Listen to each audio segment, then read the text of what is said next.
You have to choose your career looking at the future. நீ 2028 வெளியே வரும்போது என்ன மாதிரி திறமைகள், என்ன மாதிரி இண்டஸ்ட்ரி, இதெல்லாம் கேட்கறது இல்ல. அப்புறம் ஜேபி சார் சொல்ல நடந்தா ஜோசியமா பார்த்துட்டு இருக்காங்க கிடையாது. நான் பேசுறது ஈவன் கல்லூரிக்கு பிடிக்காது, உண்மை கசக்கும்.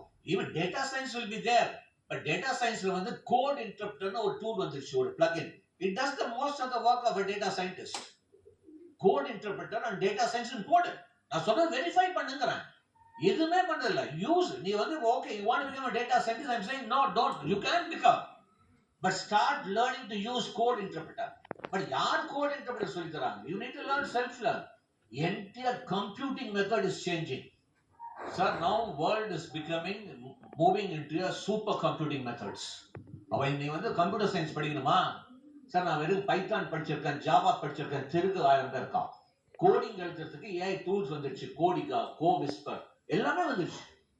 ஒரு டாப் ஐடி கம்பெனி வந்து என்ன சொல்றாரு, ஜேபி சார் எங்களுக்கு பெல்ஜியம்ல இருந்து ஒரு ப்ராஜெக்ட் வந்தது, 4 வருஷம் முன்னாடி 6000 பேர் டிப்ளாய் பண்ணிக்கலாம், 1 வருஷத்துல முடிச்சு கொடுக்கணும்னாங்க.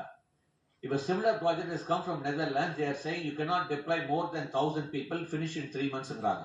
அப்ப 4 வருஷம் முன்னாடி 6000 பேர் செஞ்ச வேலையை 1 வருஷத்துல நீங்க 1000 பேர் வச்சுட்டு 3 மாசத்துல செஞ்சு கொடுக்குறியா? அப்ப ஐடி கம்பெனி 6000 பேர் எடுப்பானா? 1000 பேர் எடுப்பானா? 1000 பேர் தான் எடுப்பான். இப்ப புரியுதா? ஏன் ID is getting projects. Recruitment is slowing down. நீங்க படிச்சு வெளியே வரும்போது 2028ல will be flooded with computer science. This is what happened 6 years back, 7 years back for mechanical engineering. உள்ள எல்லாம் மெக்கானிக்கல் வெளியே வரும்போது computer science எடுக்க வேணாம்னு சொல்ல முடியாது. If you are taking computer science, then you should be brilliant, sir, top level.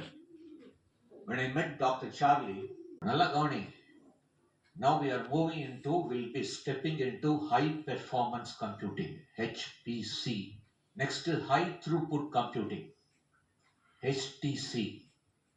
If you are taking computer science, I'm not saying no, then learn about high performance computing, high throughput computing. இப்பெல்லாம் நான் students பேசுறோட I'm talking to faculty.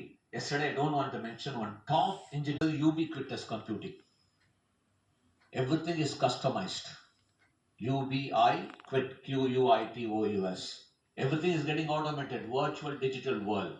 You need to learn about EDA tools, electronic device automation tools. நீ படிக்கிறது almost outdated ஆயிடுச்சு. இது தெரியல sir, இது எங்க போய் முடிய போகுதுன்னு நினைச்சு பாரு. ஒரு இன்ஸ்டிடியூஷன்ல 10,000 பேர் இந்த வருஷம் ஃபர்ஸ்ட் இயர் ஜாயின் பண்றாங்கன்னா 8500 பேர் கம்ப்யூட்டர் சயின்ஸ் சார்ந்த ஸ்டூடெண்ட்ஸ். வெறும் 120 தான் இசி, 120 தான் ட்ரிபிள் இ. இது என்ன நியாயம் இது? ஒவ்வொரு காலத்துல more than 80% are computer related. Do we have jobs for all this?